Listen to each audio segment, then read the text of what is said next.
Jagoran addinin ƙasar Iran Mujtaba Khamenei ya ce Amurka za ta koyi darsa da ba za ta taɓa mantawa ba. Jagoran addinin Iran Ayatullahi Mujtaba Khamenei ya sha alwashin cewa Jamhuriyar Musulunci za ta koyar da Amurka darsa da ba za ta taɓa mantawa ba, yayin da Washington ta sanar da mutuwar sojojinta karan farko tun bayan da yakin ya dawo sabo. Cikin wata sanarwa da aka karanta ta gidan talabijin na gwamnatin Iran, shugaban addinin wanda ya gaji mahaifinsa Ayatullahi Ali Khamenei, wanda hare-haren wato ƙawancen Amurka da Isra'ila suka hallaka tun a farkon yakin, ya ce farfado da yakin da Amurka ta yi ya nuna wa duniya cewa Donald Trump ba abin yarda ba ne a ɓangaren alkawari, kuma dole ƙasar ta koyi darsa da ba za ta taɓa mantawa ba, da kuma wato ƙarin abin kunya daga wato juriyar al'ummar Iran masu daraja. Sanarwar Ayatullahi Mujtaba Khamenei na ranar Asabar na zuwa ne bayan da rundunar sojin Amurka ta sanar da mutuwar dakarun a wani hari da Iran ta kai a Jordan, yayin da wani jami'i guda ya ɓace, kana wasu guda 4 suka jikkata. Wannan ya kawo adadin sojojin Amurka da suka mutu a yakin da Iran zuwa yanzu 16, yayin da sama da 430 suka jikkata. Wata guda bayan sanya hannu kan yarjejeniyar fahimtar juna da nufin kawo ƙarshen yakin, a yanzu ta watse. Tehran ta kai hari kan kayayyakin more rayuwa a yankin tekun Fasha a matsayin ramuwar gayya ga hare-haren Amurka na mako guda, waɗanda Iran ta ce an kai su kan filin jirgin sama da tashar jirgin ƙasa wato da gadoji. A yanzu dai alamu na nuna cewa wato Donald Trump shugaban ƙasar Amurka, yanda aka bayyana shi a mazaunin na cikin wani tsaka mai wuya, to fa ya shiga cikin tsaka mai wuyan, domin ya cusa kansa ramin da ya kasa fitowa, wato rikici da Iran. Duk da dai cewa Donald Trump shugaban ƙasar Amurka ya ci alwashi tun a ranar 15 ga wata da ta gabata, inda bidiyo bayan matakin bazata da shugaban Donald Trump ɗin ya ɗauki hankali, wato na janye harajin kashi 20 da ya yi ikirarin sanyawa na jiragen ruwa a mashigar Hormuz, ya sauya dabarun Amurka daga matsin lambar tattalin arziki zuwa nuna ƙarfin soja tsantsa.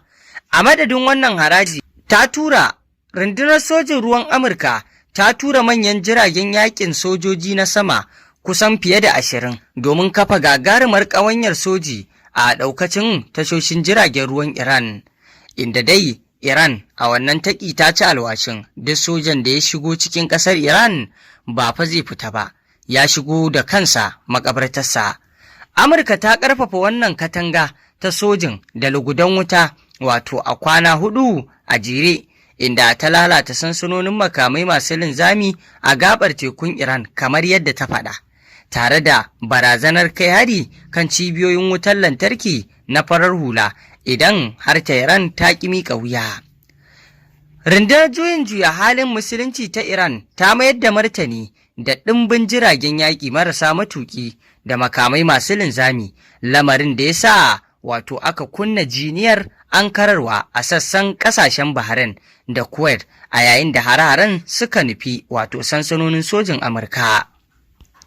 Yayin da makaman na tsaron sararin samaniya na Kuwait da Jordan suka kakkaɓo wasu makaman da suka wato doshi ƙasashen su. Faɗan ya bazu zuwa hanyoyin kasuwanci na teku, inda makaman Iran suka afkawa jiragen dakon mai, lamarin da ya tilastawa kamfanonin jiragen sama da na jigilar kayayyaki na duniya ƙauracewa wannan hanya da ta kasance mai hatsari baki ɗaya.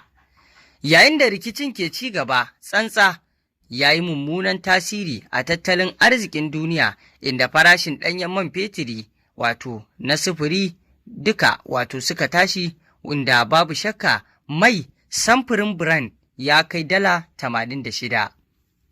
A Amurka kuwa tsantsar rikicin soji ya haifar da rikicin cikin gida, inda majalisar dattawa ta dakile ƙudurin ba da dala tiriliyan 1 don ƙarfafa tsaron. Wannan dai yana iya zama wato babban ƙalubale wanda Donald Trump da Amurka gaba ɗaya ba za su manta da shi ba, domin Donald Trump yana da tunanin za su yi wa ƙasar Iran kwaf ɗaya ne a cikin yakin ba tare da wani wata ba, cikin wuni ɗaya ko kuma wuni biyu za su ƙarar da Iran. To sai gashi a yanzu an tafi watanni masu tarin yawa, ƙasar Amurka ba ta iya kawo ƙarshen ƙasar Iran ba. Burin da suka fara da yakin saboda shi ba su cimma shi ba, kuma ba zai taɓa cimmuwa ba. Kuma batun da ake yi, ƙasar jamhuriyar musulunci ta Iran tana ta goga hancin Amurka a ƙasa, domin Amurka na shan kunya.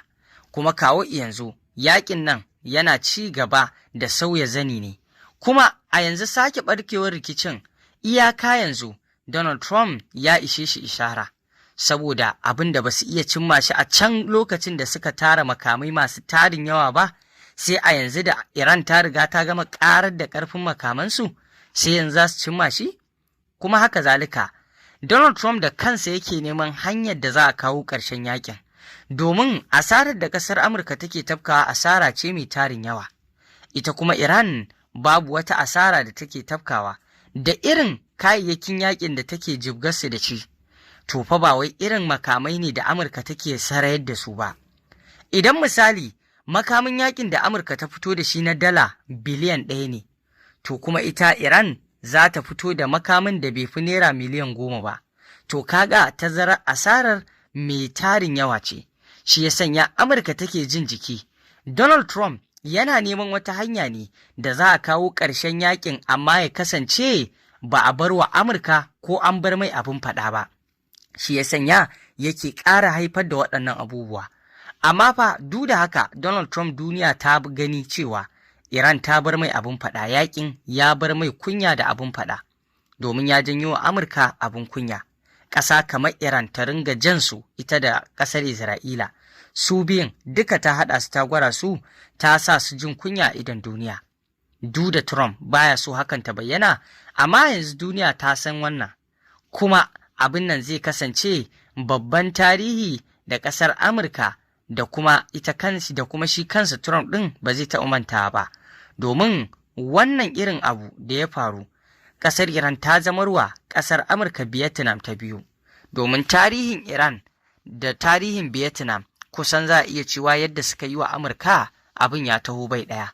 Kuma haka zalika yadda ƙasar Amurka ba su manta da tarihin Vietnam ba, haka zalika ba za su manta da Iran ba. Kuma a yanzu wannan yakin kar a manta, ba a gama ba, ba a tsaya ba, ba a san nan gaba me zai faru ba. Duk da Donald Trump yana ta yunkurin haifar da abubuwan da yake so ya cimma, to a wannan karan ma fa ba zai kai ga cimmawa ba. To masu saurare, me za ku ce kan wanda wannan al'amura ke tafiya? Shin kuna ganin cewa Donald Trump zai kai ga cimma burinsa kan ƙasar Iran kuwa? Ko kuma Iran za ta ƙara dangwala hancin ƙasar Amurka ne a ƙasa da Donald Trump da ma wato ƙasar Isra'ila?